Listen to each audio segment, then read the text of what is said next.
We trust our tools more than we realize until they stop working. And when that happens, creativity doesn't stop, it just shifts.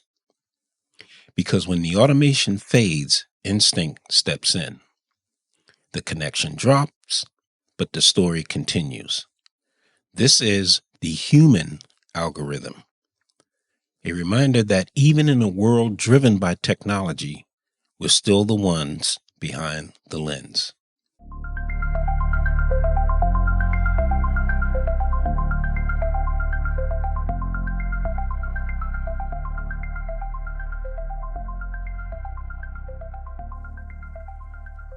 You may remember from the last episode that I've been preparing for a big conference headshot project. The one I mentioned as a chance to streamline the entire workflow and let technology get out of the way so I could focus on the people in front of the lens. When I planned this headshot session, I wasn't just thinking about lighting ratios or backdrops. I wanted to test something much bigger. How far could artificial intelligence go when creativity met real-world chaos? No, not in a lab, not in a studio, but in a crowded, unpredictable conference space. So, my plan was simple. Integrate AI tools directly into my headshot workflow. Once integrated, the system handled background cleanup, enhanced images in real time, and recognized poses automatically. The kind of assistance that promises speed without sacrifice. The kind that claims to think with you. There was a certain thrill in that.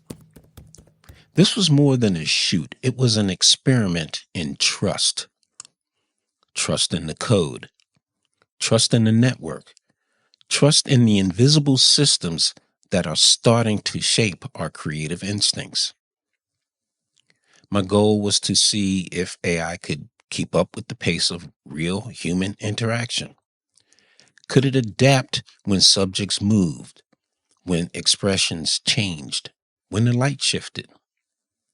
Could it make the process smoother without losing the soul of the portrait? As the crowd grew and the first subject stepped in front of the lens, I had the quiet confidence that everything was synced. The software dashboard looked solid. The Wi-Fi connection steady. And for a moment, it all felt perfectly aligned. Until, of course, it didn't. The network blinked. The Wi-Fi dropped just long enough to freeze the dashboard and silence the automation. The connection cut off the lifelines of my setup, the automated subject recognition, the AI retouching, the workflow that quietly handled details in the background. For a brief moment, everything went still. The smart tools stopped being smart, and the system went silent. But I stayed calm. This was why I had a plan B. I switched the smartphone into hotspot mode, a small act that changed everything. Within moments, the system reconnected just enough to identify who I was photographing, the essentials that kept the flow moving. The rest, the AI enhancements, the automated retouching, would have to wait until later when I was back at the hotel where the connection was steady. The subjects never noticed. They kept chatting casually under the hum of overhead lights and the soft whir of nearby booths, unaware the system had hiccup. They just saw composure. A photographer in rhythm, adapting without missing a beat. And in that moment, I understood something. Reliability isn't perfection.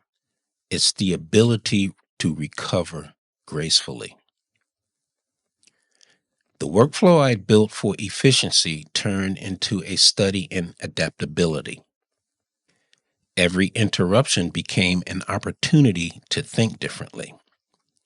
I let go of the automation that wasn't available and leaned into what was: human timing, intuition, and presence. Sometimes technology teaches us not by performing, but by failing. By the next day, the setup was smoother, the hotspot ready, the plan refined. The tools worked, but this time I worked with them, not through them. The portraits that followed carried something different: a sense of rhythm between control and surrender.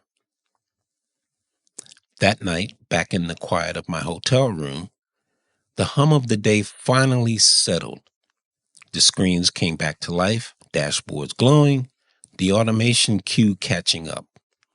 Every image I shot offline began to process, each one passing through the algorithms I had designed to assist me. The work was resuming, but I realized the real progress had already happened, long before the signal returned. Technology had done its part, but the interruption revealed something deeper. It reminded me how much of this process still depends on human judgment, timing, and grace under pressure. The AI could clean the edges, perfect the tone, balance the light, but it couldn't read the room. It couldn't sense the moment when someone relaxed their shoulders or laughed between shots.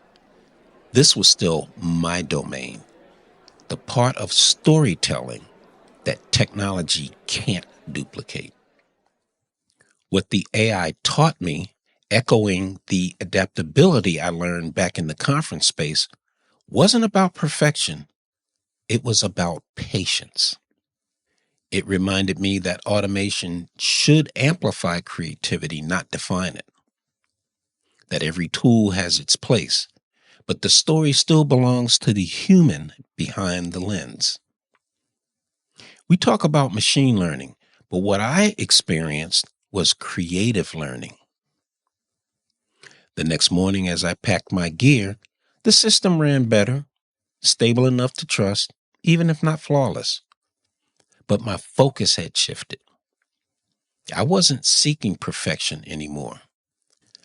I was gaining awareness of how far we've come and how much of the craft still lives in human intuition. The experience left me thinking, as AI becomes more capable, maybe the real question isn't what it can do, but what it should do. That's where we'll go next. In the end, a reflection on the human side of visual storytelling. That's the balance: trusting the algorithms to handle what they can and trusting ourselves to see what they can't. The technology may frame the moment, but only we decide what it means. If technology can learn, can it also know what's right? That's the question I'll explore in our next episode, a conversation about AI, ethics, and the artist's responsibility. So, if this episode resonated with you, share it with another creator who's navigating that same space between creativity and technology. These conversations help all of us stay grounded in what really matters, the human side of visual storytelling. And if you'd like to keep exploring that intersection, follow Shutter and Algorithms wherever you listen. Please visit shutterandalgorithms.com and click the Share Your Thoughts link to leave me a message.